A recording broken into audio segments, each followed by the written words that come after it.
يقول الحبيب النبي صلى الله عليه وسلم: وللصائم فرحتان يفرحهما، فرحة عند فطره وفرحة عند لقاء ربه.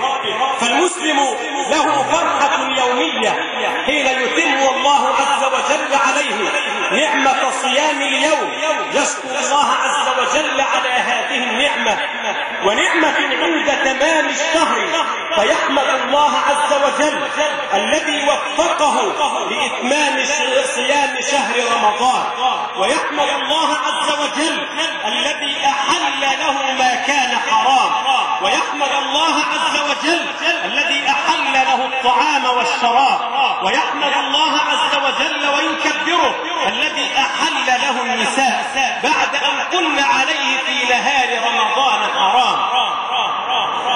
وللمسلم فرحتان يفرحهما: إذا أفطر فرح بفطره، فرح بتوفيق الله، فرح بنعمة الله، فرح أن الله عز وجل جعله من الذين يقيمون هذه الفريضة.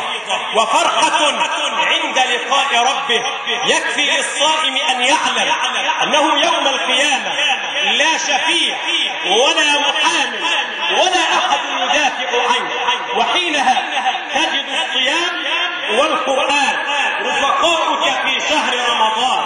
الصيام رفيقك بالنهار، والقرآن رفيقك بالليل. يقول الصيام: أي ربي منعته الطعام والشراب والشهوة بالنهار فشفعني فيه. ويقول الصيام ويقول القرآن: أي ربي منعته النوم بالليل فشفعني فيه. قال صلى الله عليه وسلم: فيشفعان. هذه شفاعة القرآن، وتلك شفاعة الصيام، هذه شفاعة الليل والنهار. المسلم يفرح يوم القيامة حين يعلم أن له بابا خاصا لا يدخل منه إلا الصائمون. ينادى يوم القيامة: أين الصائمون؟ فيقومون لا يقوم غيرهم، فينادى عليهم أن ادخلوا من باب يسمى باب الريان، باب الريان، لأن المسلمون أعطشوا خلوقهم واشتدت حرارة بطونهم، فرواه الله عز وجل من هذا الباب العظيم الذي يسمى باب الريان، لا يدخله الصائمون، لا يدخل منه أحد غيرهم، فإذا دخلوا أغلق دونهم فلا يدخل أحد بعدهم. هذه نعمة عظيمة، نعمة تمام فريضة الصيام، ونعمة دخول الجنة بسلام بفضل القرآن والصيام. أيها الإخوة الكرام، العيد هو واحد المسلم، يوم يفرح فيه ويفرح به، يوم يفرح به بعد أن قضى في الصيام 30 يوما قائما صائما، من حقه أن يفرح. أما المفطرون الذين قضوا ليالي رمضان أمام التلفاز، وربما على المصاطب، وربما على المقاهي، يفعلون الحرام ويأتون المنكرات، فوجوههم في هذا اليوم وجوه عليها غبرة ترهقها قطرة. أولئك هم الكفرة بنعمة الله من الله عليهم فأحياهم لرمضان. كان السلف الصالح إذا انقضى رمضان دعوا الله 6 أشهر أن يتقبل منهم رمضان، فإذا انتهت ال6 دعوا الله بقية العام أن يرزقهم الحياة إلى رمضان. هؤلاء الذين انسلخ رمضان من بين أيديهم وما صاموا وما قاموا، بل والله خابوا وخسروا. لقد صعد النبي المنبر يوما فسمع يقول: آمين آمين آمين. فسئل النبي: يا رسول الله ما عهدناك تقول هذا؟ قال: عرض لي جبريل فقال: خاب وخسر من أدرك رمضان ثم انسلخ من بين يديه. يعني انقضى رمضان وخلص رمضان وعد رمضان ولم يغفر له، خاب وخسر. أما المؤمنون فلهم البشرى من الله عز وجل. فأما من أوتي كتابه بيمينه فيقول: هاؤم اقرءوا كتابيه.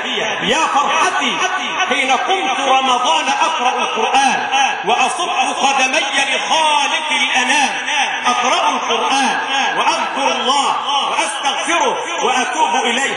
يا فرحتي أن أتم الله عز وجل علي الصيام، فصمت نهار رمضان حقا، لا أنظر إلى ما حرم الله ولا أفعل ما حرم الله، وإنما كنت عبدا ربانيا طوال هذا الشهر، فهنيئا له.